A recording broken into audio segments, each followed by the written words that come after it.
Alright guys, welcome back to another video, and I actually just want to tell you guys a story that happened to me in this tutorial, and that is this. Last night, some software came to me. It was the biggest software company in the world, and they were like, Bucky, you're the greatest programmer ever, so we want to tell you about a program we're making. We plan on building a robot that's going to replace every teacher in school. And I'm like, okay, well, what do you want me to do? And they're like, Bucky, we need you to build the brains for this robot. So I'm like, listen, leave me alone. I got this. So I rolled up my sleeves and I started coding. I'm like, okay, well, the teacher needs rules to go by. So what are they going to check for? Well, they're going to check for if the students studied enough, and they're also going to check if the students beat up kids, because that's the only two criteria and what makes a good student. So first, make a integer variable, say int hours studied, and for now, just by testing, we'll put it at like the optimal student studies for 60 hours a week at least. Now let's go ahead and just write a comment right here, like, okay, what makes a good student? A good student studies for, like, I don't know, 10 or more hours a week, and this student just testing had studied 60, so that's good. Now what else do we need to test for? We need to test for how many kids they beat up this week. So int kids beat up, and again we're just testing, and we'll put 0 right now, and let me give myself a little space, and we'll say the rule for a good student is they have to beat up 0 kids. So in order to have a good student, they need to study for 10 or more hours, and also they need to have beaten up 0 kids. I don't think that's that much to ask for. So now what we need to do is we need to make a simple decision to allow our robot to go on something. So we can't just use 2 if statements, because we actually need to test all of these in one decision. If we're just testing for hours studied or kids beaten up, then we would need 2 if statements, but we need to test both of those things together. So how do we do that? Well, we do it like this. In your test, and actually let me go ahead and write the print first. So we'll print f and just put something like, you are a good student. So basically, like I said, we need to test 2 things. So how do you test more than one thing?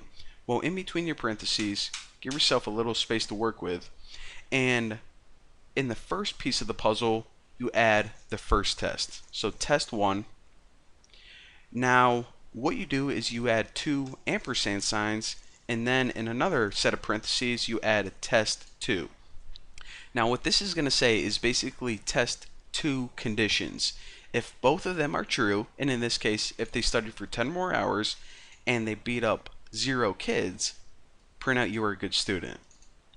So hours studied, test if this is greater than 10, actually greater or equal to 10, and for test 2, test if kids beat up was exactly equal to 0, or we can even say, well, that's the easiest way to say it.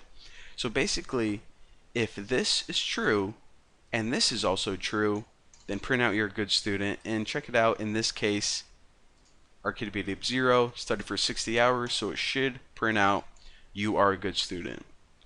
Now, of course, if we have something like, okay, how many hours did he study? Well, he only studied 2 hours. How many kids did he beat up? Well, he actually beat up 9 kids that week. So, of course, if we try to run this, it would not run that code, because both of these were false and not true. Now, what if we're saying, okay, well, what if he was a really smart kid? What if he studied for actually 80 hours that week?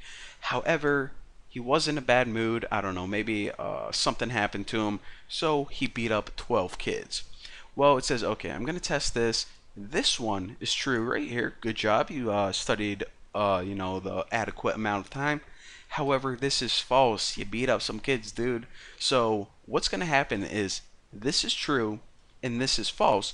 So this entire thing is not going to run, because this only runs if both of these tests are true. So again, like I said, look at that. Even though he studied the proper amount of time, he beat up the kids, so that test was false. So again, the point of this tutorial And you know what? I have to tell you the truth. No software came to me. That was just an example. But anyways, the point of this tutorial is whenever you want to test more than one condition, then what you need to do is use those ampersand signs, and that means this has to be true and this has to be true, and if so, run this code. And another thing is you can use as many of these as you want. You can put ampersand test 3, test 4, test 5. Just separate all of your tests with these two ampersand signs. And what this would mean is this has to be true, and this has to be true, and this has to be true. If one of them is false, then this code doesn't run. So hopefully you guys enjoyed my tutorial. I'm going to go beat up some kids. I'll see you later.